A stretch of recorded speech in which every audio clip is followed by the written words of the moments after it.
नमस्कार। दोपहर समाचार में आपका स्वागत है।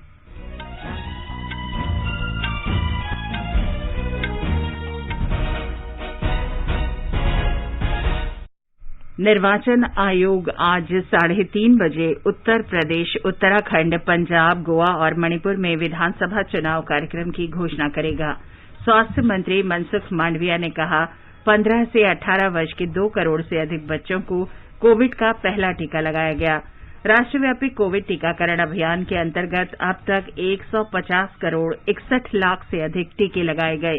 देश में अब तक 3071 लोगों में ओमिक्रॉन संक्रमण की पुष्टि, इनमें से 1203 रोगी स्वस्थ हुए। गुजरात और उत्तराखंड सरकारों ने नए कोविड प्रतिबंधों की घोषणा की। भारत और चीन अगले सप्ताह कोर कमांडर स्तर की वार्ता करेंगे। जम्मू कश्मीर और हिमाचल प्रदेश में तेज हिमपात और वर्षा के कारण जनजीवन प्रभावित। ऑस्कर पुरस्कार से सम्मानित पहले अश्वेत अभिनेता सिडनी पोइटियर का 94 वर्ष की उम्र में निधन। और नाओमी ओसाका ने चोट के कारण मेलबर्न में WTA टेनिस टूर्नामेंट से नाम वापस लिया।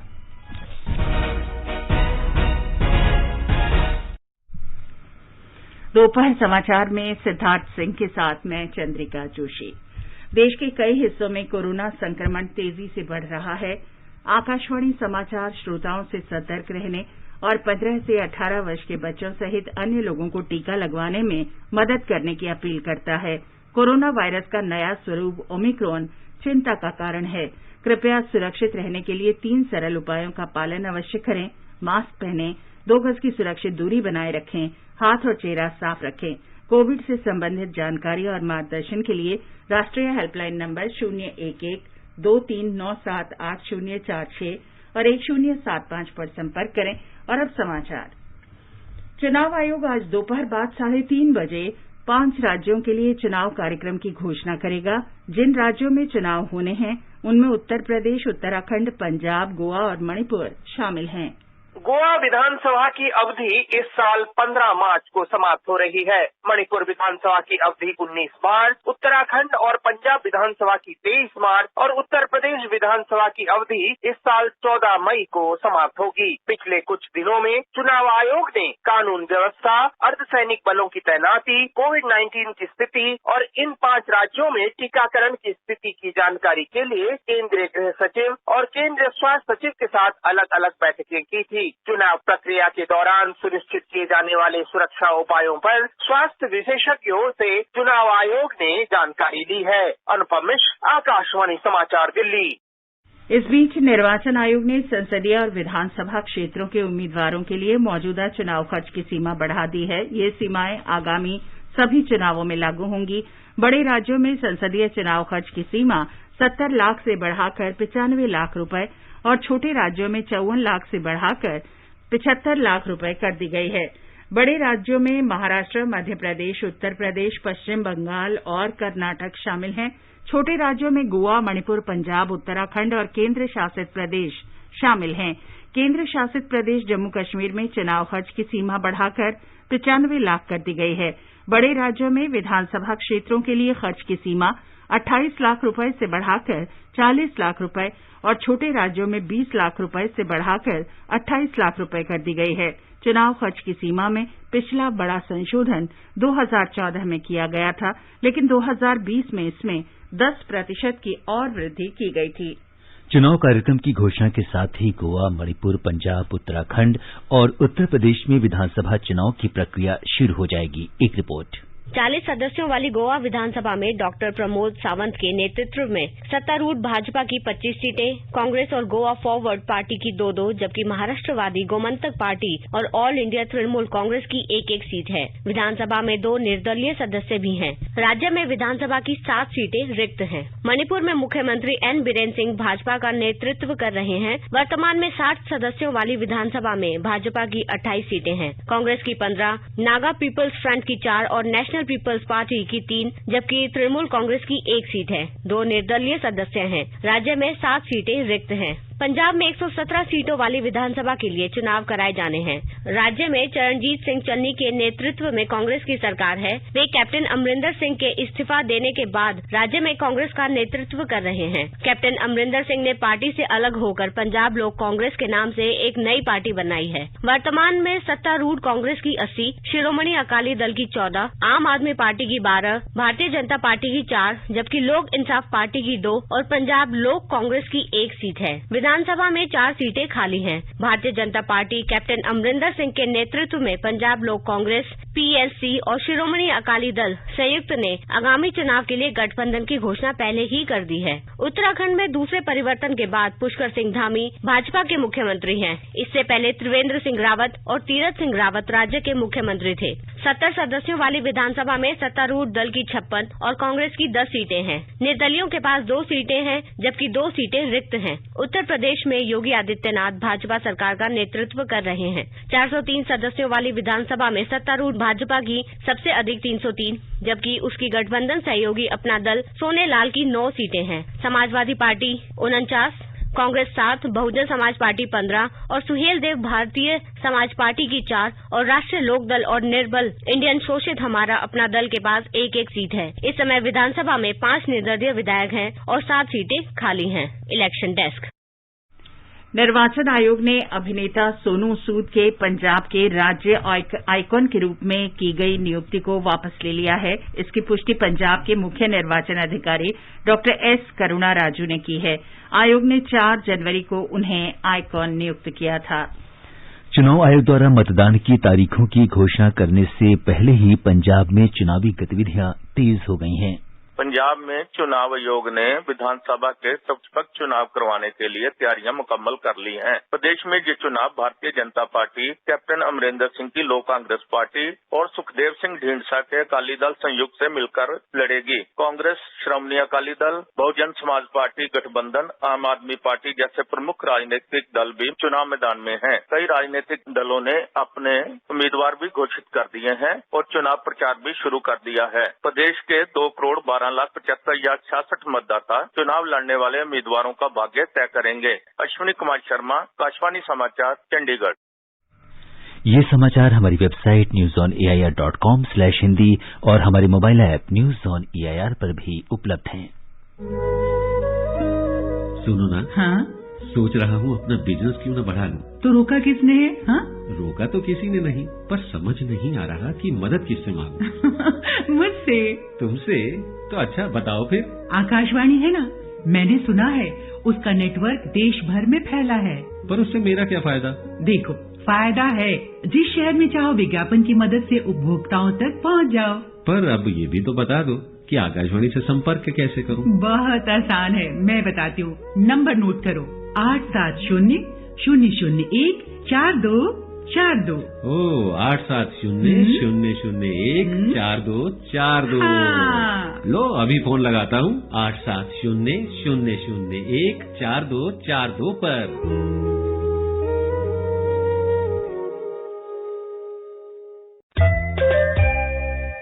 चलो मिलकर एक शुरुआत करें, चलो एक फैसला आज करें, मास्क नहीं तो टोकेंगे, कोरोना को रोकेंगे, चलो एक इरादा करते हैं, चलो कुछ वादा करते हैं, मास्क नहीं तो टोकेंगे, कोरोना को रोकेंगे।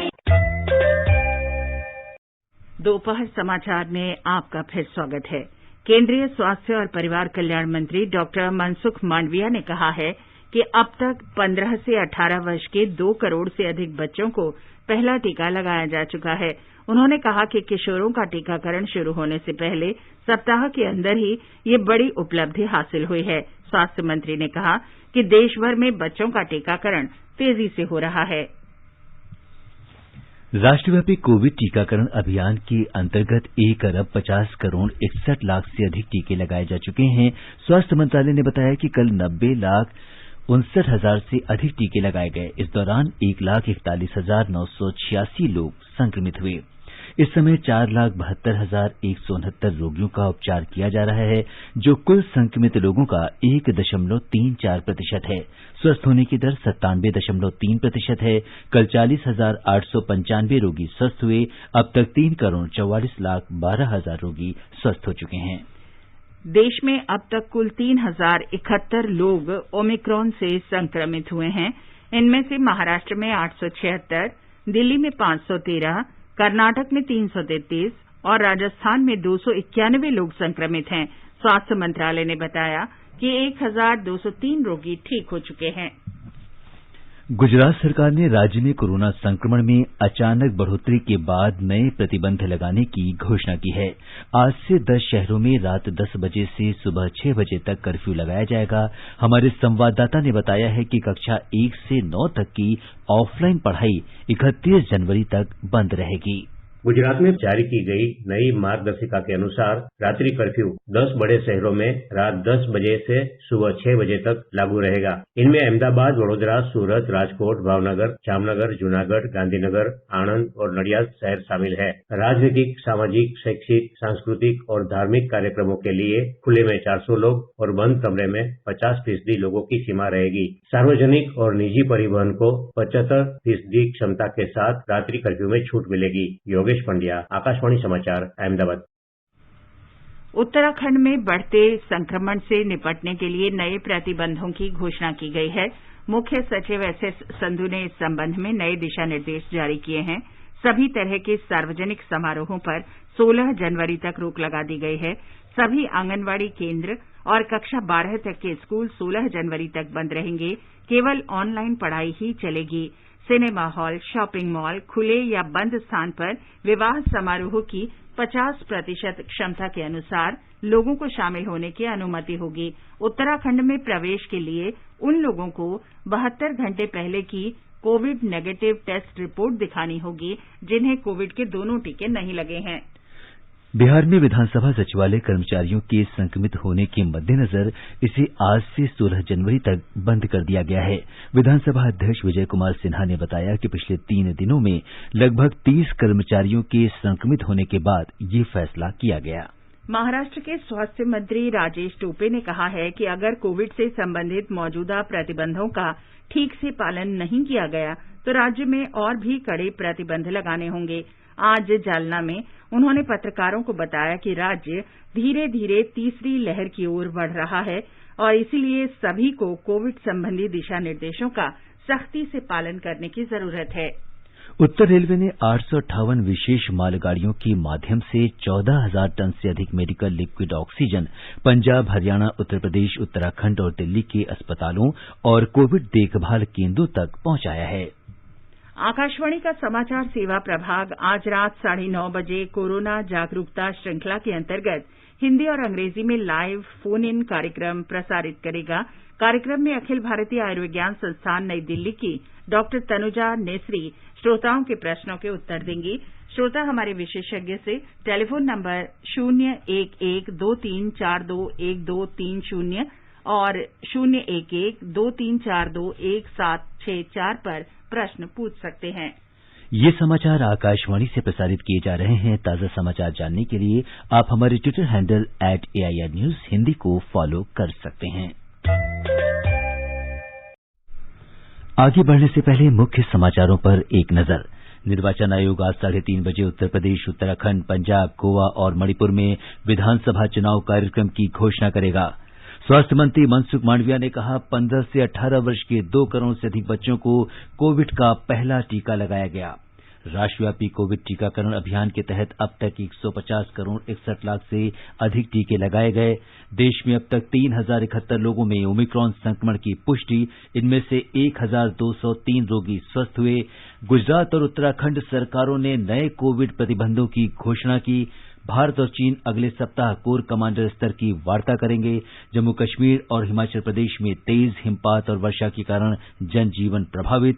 ऑस्कर पुरस्कार से सम्मानित पहले अश्वेत अभिनेता सिडनी पोइटियर का 94 वर्ष की उम्र में निधन। और नाओमी ओसाका ने चोट के कारण मेलबर्न में WTA टेनिस टूर्नामेंट से नाम वापस लिया। भारत और चीन 3 महीने के अंतराल के बाद अगले सप्ताह कोर कमांडर स्तर की बातचीत करेंगे। पूर्वी लद्दाख में 21 महीने से चल रहे गतिरोध को हल करने के लिए 14वें दौर की ये वार्ता 12 जनवरी को होगी। इस बातचीत में भारतीय दल का नेतृत्व लेह स्थित थल सेना की 14वीं कोर के कमांडर लेफ्टिनेंट जनरल अनिंद्य सेनगुप्ता करेंगे। ये बातचीत चीन द्वारा अरुणाचल प्रदेश के 15 से अधिक स्थानों का नया नामकरण करने के बाद हो रही है। सूचना और प्रसारण मंत्री अनुराग ठाकुर ने सीमा सुरक्षा बल बीएसएफ में प्रशिक्षु अधिकारियों से कानून के दायरे में रहते हुए सत्य, निष्ठा और गरिमा के साथ अपने दायित्वों का निर्वहन करने की अपील की है। श्री ठाकुर ने आज मध्य प्रदेश में ग्वालियर के टेकनपुर में बॉर्डर सिक्योरिटी फोर्स अकादमी में आयोजित दीक्षांत समारोह में ये बात कही। उन्होंने अधिकारियों से राष्ट्रीय हित को सर्वोपरि रखने की अपील की। आपने आज अपने आप को राष्ट्र को समर्पित कर दिया है। आज के बाद राष्ट्रहित ही आपकी प्राथमिकता होनी चाहिए।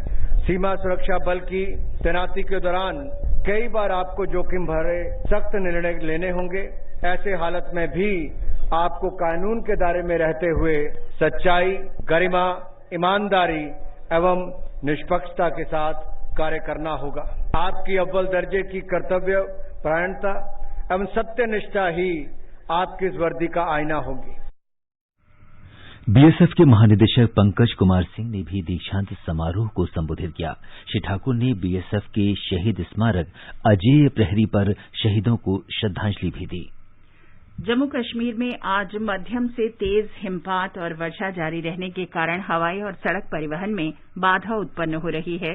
कश्मीर घाटी और जम्मू के अधिकांश पर्वतीय इलाकों में शुक्रवार से हिमपात हो रहा है, जबकि जम्मू डिवीजन में वर्षा जारी है।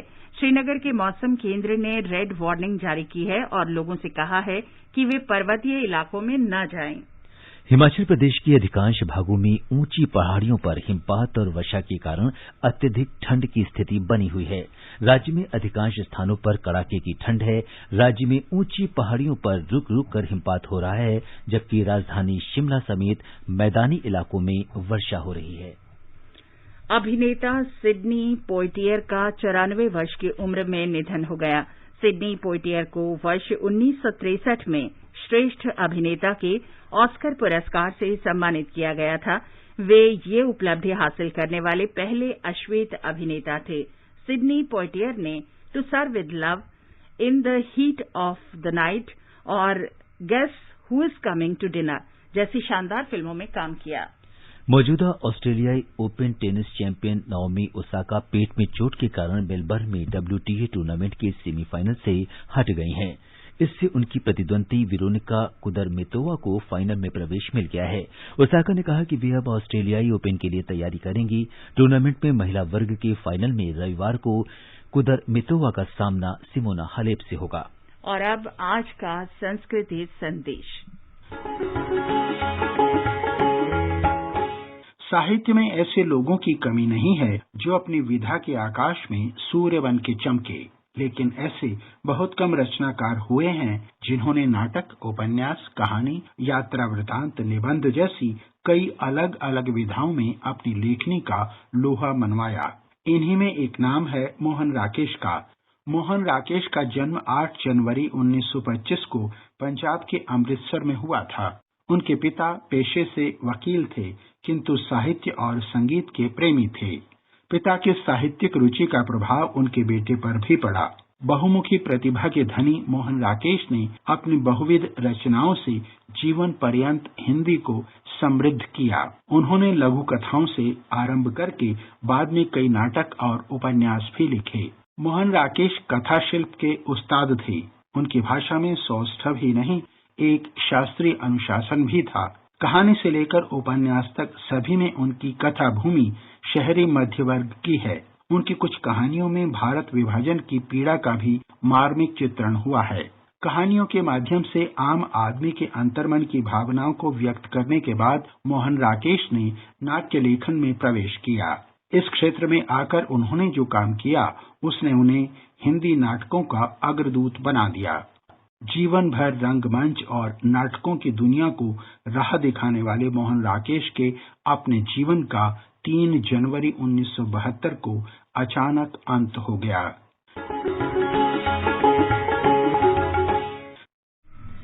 आकाशवाणी समाचार की विशेष प्रस्तुति धरोहर में स्वतंत्रता आंदोलन के उन भाषणों, नारों और कविताओं से नई पीढ़ी को परिचित कराया जाता है जिन्होंने आजादी के दीवानों में उत्साह का संचार किया था।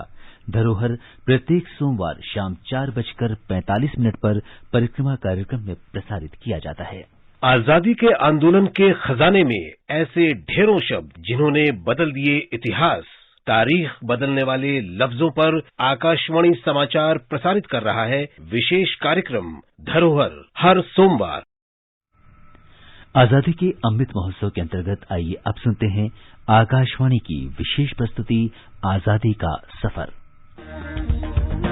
आजादी का अमृत महोत्सव।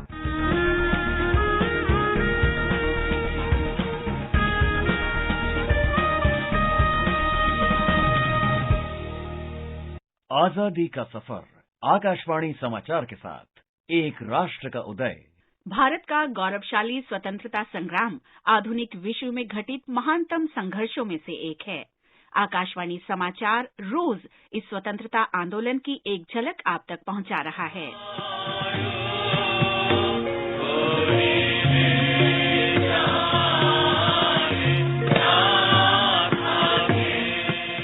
आज की कड़ी में हम स्मरण कर रहे हैं महान दार्शनिक और समाज सुधारक केशव चंद्र सेन का, जिनका निधन 1884 में आज के ही दिन 8 जनवरी को हुआ था।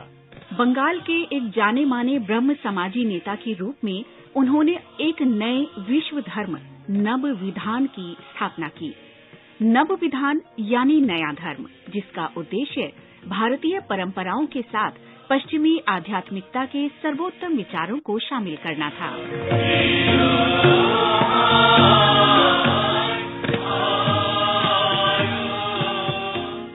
एक युवा के रूप में भी केशव की प्राथमिक चिंता एक विश्व धर्म की तलाश करना था।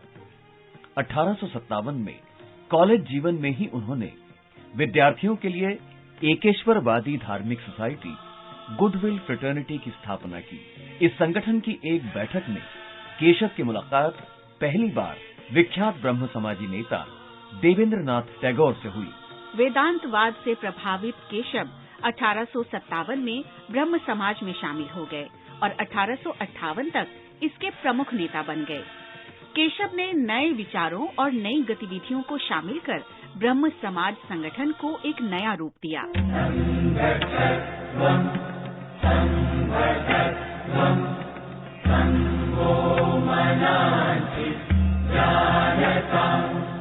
1862 में धर्म समाज आचार्य बनाए जाने के बाद केशव ने जाति प्रथा, छुआछूत और बाल विवाह जैसे प्रचलनों को त्यागने की अपील की तथा विधवा विवाह और अंतर्जातीय विवाह के प्रबल प्रचारक बन गए।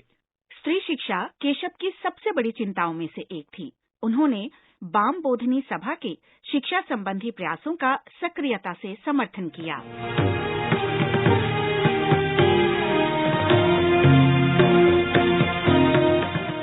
देवेंद्रनाथ टैगोर के साथ कुछ मतभेदों के बाद केशव चंद्र सेन ने 1866 में भारतवर्षीय ब्रह्म समाज नाम से एक नई सोसाइटी गठित की। 1881 में केशव ने पूरब और पश्चिम के सामंजस्य पर आधारित एक नए समन्वयवादी धर्म नव विधान की आधिकारिक रूप से स्थापना की। भारत के इस महान समाज सुधारक को हमारा नमन।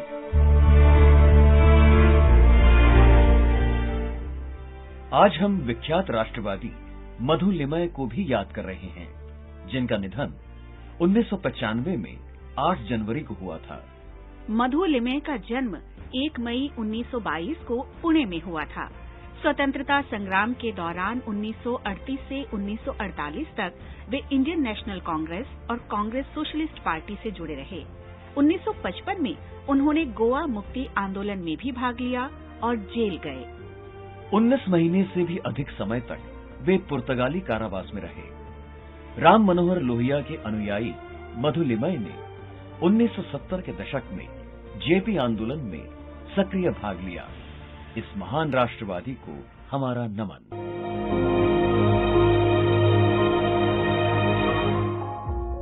आज हम विख्यात राष्ट्रवादी और नारी अधिकारों के लिए आवाज उठाने वाली सशक्त लेखिका आशा पूर्णा देवी को भी याद कर रहे हैं।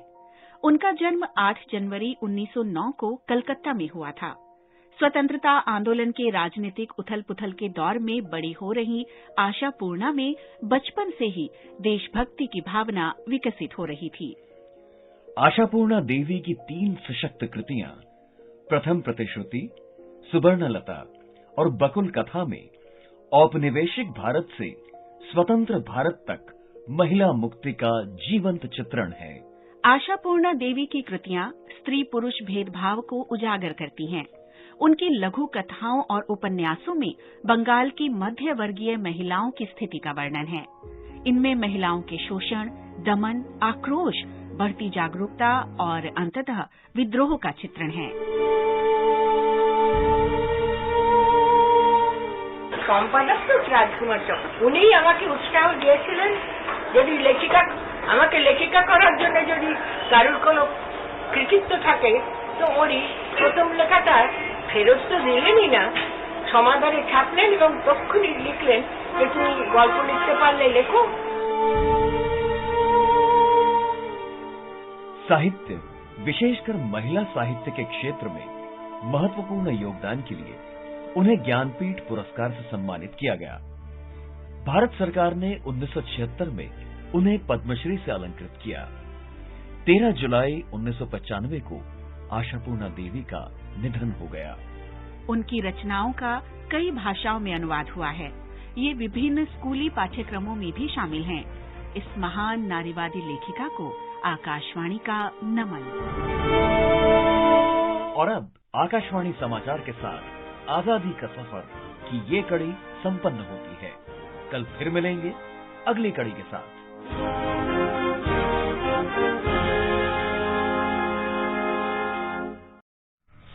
आजादी का अमृत महोत्सव के लिए सभी उपभोक्ताओं को शुभकामनाएं। हॉलमार्क सोने की शुद्धता सुनिश्चित करता है। हमेशा हॉलमार्क वाले सोने के आभूषण खरीदें।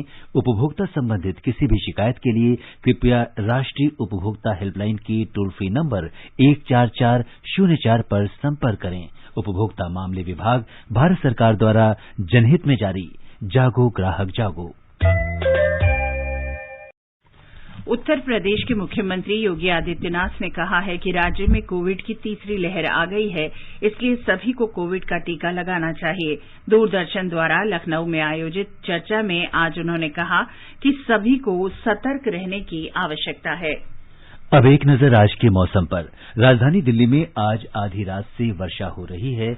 मुंबई और चेन्नई में आंशिक रूप से बादल छाए रहेंगे। कोलकाता में आसमान साफ रहेगा। दिल्ली में अधिकतम तापमान 18 डिग्री, मुंबई में 28, चेन्नई में 30 और कोलकाता में करीब 27 डिग्री सेल्सियस रहने की संभावना है।